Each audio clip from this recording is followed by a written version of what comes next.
ሰላም እንደምን አላችሁልኝ ውድ ተከታታዮቼ? እኔ እግዚአብሔር ይመስገን ሰላም ነኝ። እንኳን ወደ እኔ ቻናል በሰላም መጣችሁ እያልኩኝ ዛሬም ደግሞ እንደ ሁል ጊዜው በጣም ምርጥ የሆነ ለቁርስ ለምሳ እንደ አማራጭ የሚሆን የቂንጬ አሰራር በጣም ቀላል የአሰራር ዘዴ ይዤላችሁ ብቅ ብያለሁኝ። እስከ መጨረሻው ድረስ አብራችሁኝ ከኔ ጋር ቆዩ ብዬ ስልጋበዝኳችሁ። አሁን ወደ አሰራራችን። በጣም ቀላል እንግዲህ የገብስ ቂንጬ የተቀቀለ ነው እዚህ ጋር ያዘጋጀሁት ጊዜ ለመቆጠብ።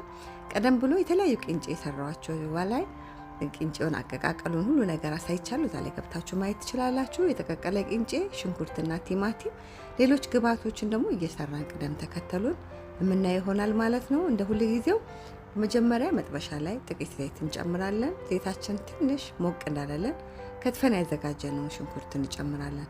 እኔ ለማዘጋጀው የቂንጬ መጠን የሚያህል ሽንኩርትን እየተጠቀምኩ ያለሁት ቲማቲምም ሽንኩርት ማለት ነው።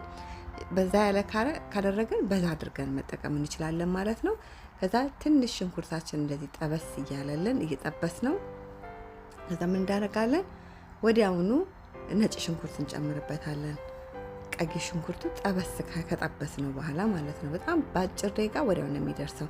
እንግዲህ ቂንጬ ስናዘጋጅ በጣም ጊዜ የሚወስድብን ቂንጬ መቀቀሉ ነው፣ ለመብሰል የሚወስደው ጊዜ ማለት ነው። ከዛ ወዲያውኑ በርበሬ እንጨምራለን። ነጭ ሽንኩርቱና ሽንኩርቱ አብሮ ትንሽ ጠበስ ካለልን በኋላ በርበሬ አንድ የሻይ ማንኪያ የሚሆን እንጨምርበትና አንድ ላይ ጠበስ እናደርገዋለን እሱም ለትንሽ ደቂቃ። ልክ ጠበስ ካደረግነው በኋላ ወዲያውኑ ደግሞ ቲማቲም ተከትፎ የተዘጋጀው ተልጦ ተከትፎ የተዘጋጀውን ቲማቲም እንጨምርና አንድ ላይ እናዋህደዋለን። በቲማቲሙ ውሃ ቲማቲሙ እየበሰለ እንዲሁም ደግሞ በርበሬውንም እያበሰለልን ይሄድልናል ማለት ነው። ከዛ አንድ ላይ እንደዚህ ሁሉንም እሽት እያደረገን እንዲቁላላ ወይም ደግሞ እንዲበስል እናደርጋለን ማለት ነው። ከዛ እንደዚህ እንዲበስል ካደረግን በኋላ ፈልቶ የተዘጋጀ ውሃ በጎናችን እናዘጋጃለን።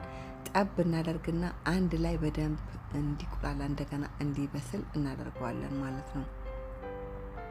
ከዛ እንደዚህ በምታዩት መልክ በደንብ ይዘን ካቁላላን በኋላ ሶሳችንን ማለት ነው ለቂንጬ ሶስ ማለት የቂንጬ ሶስ ማለት ነው። ከዛ እዚህ ጋር ግማሽ የቡና ማንኪያ ኮረሪማ እንጨምርበታለን። ምክንያቱም በርበሬውም በብዙ ቅመሞች ተቀምሞ የተዘጋጀ ስለሆነ ቅመም ባናበዛ ጥሩ ነው ማለት ነው። ከዛ ኮረሪማውን ከጨመርን በኋላ መልሰን የሚበቃንን ያህል ጨው እንጨምራለን ማለት ነው። ጨው እንጠቀማለን። ከዛ ሁሉን ነገር አንድ ላይ ይዘን በደንብ እናዋህደዋለን። ከዛ በደንብ ካዋሃድን በኋላ ቃሪያ ተከትፎ የተዘጋጀ እንጨምርበታለን ማለት ነው። እንደዚህም ደግሞ ቂቤ ማለት ነው እዚህ ጋር እየጨመርኩ ያለው ቂቤውን ማስቀረት እንችላለን። ይሄ የቂንጬ አሰራር ቂቤ ካለው በጣም ይጣፍጣል። ቂቤም ባይኖረው ደግሞ በጣም የሚጣፍጥ የቂንጬ አይነት አሰራር ነው ማለት ነው።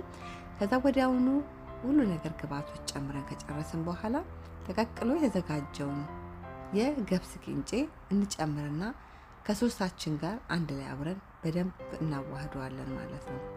በደንብ ይዘን እናዋህደዋለን አንድ ላይ። ተቀቅሎ ትንሽ ቆየት ስላለ እርስ በራሱ የመያያዝ ነገር ያመጣል። ስለዚህ ሞቅ እያለው ሲሄድ ግን ይላቀቃል ወይ ደግሞ ተያይዞ አይቀርም ማለት ነው። ከዛ አንድ ላይ እያለያየ እንደዚህ በምታዩት መልክ ቂንጬያችንን በደንብ ይዘን ቀመመን አዘጋጀን ማለት ነው፣ በሶሳችን ማለት ነው። ከተለመደው በተለየ መንገድ ማለት ነው። እንግዲህ ቂንጬ ቀደም ብዬ በጣም በብዙ አይነት መንገድ ሰርቼ አለ። ወደ ኋላ ፔጅ ላይ ገብታችሁ ማየት ትችላላችሁ። በአራት አይነት የቂንጬ አሰራር እንዲሁም ደግሞ ቀጥሎ ደግሞ ሌሎች ይሄን የገብስ ቂንጬ በተለያየ በስጋ በጎመን በተለያየ ነገር አሰራር አድርጌ ሰርቻለሁ። ይሄኛው ደግሞ ሌላ የምወደው በጣም ቆንጆ የሆነ በሶስ አድርገን የምናዘጋጀው የቂንጬ አይነት ነው ማለት ነው። እንደ አማራጭ ትወዱታላችሁ፣ ሰርታችሁ ሞክሩት። እንግዲህ ለየት ያለ የገብስ ቂንጬ በሶስ አሰራሪ ይህንን ይመስላል። አሰራሬን ከወደዳችሁት ላይክ ማድረግ እንዳትረሱ። ላይክ ስታደርጉልኝ ስራዎቼ በቀላሉ ለሌሎች እንዲደርሱ ይረዳኛልና ላይክ በማድረግ አበረታቱ፣ ደግፉ ብዬ እላችኋለሁኝ።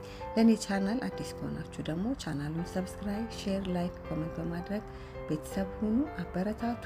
እንዲሁ ደግሞ ሰብስክራይብ፣ ሼር፣ ላይክ፣ ኮሜንት እያደረጋችሁ ለምትደግፉኝ ለምታበረታቱኝ በሙሉ ከልቤ እያመሰገንኳችሁ የእውነት ሰርታችሁ ሞክሩት። እንዴት እንደሚጣፍጥ ነገራችሁ አልችልም። ለየት ያለ በብዛት ቂንጬ ብለን ስንል እንግዲህ በቂቤ ተደርጎ ወይ ደግሞ እንዲሁም በቂቤ ነው በብዛት ሞቅ ተደርጎ ምን በላው ማለት ነው። በእንደዚህ መልክ ግን ብትሞክሩት በጣም ነው የሚጣፍጠው። እንዲህ ለቁርስ በሉት፣ ለምሳ በሉት፣ ለምትፈልጉት ነገር ለራትም ሳይቀር መጠቀም የምትችሉት የገብስ ቂንጬ አሰራር ማለት ነው። ተወዱታላችሁ። በሻይ እኔ ከሻይ ጋር ነው እንግዲህ የተጠቀምኩት ያለሁት።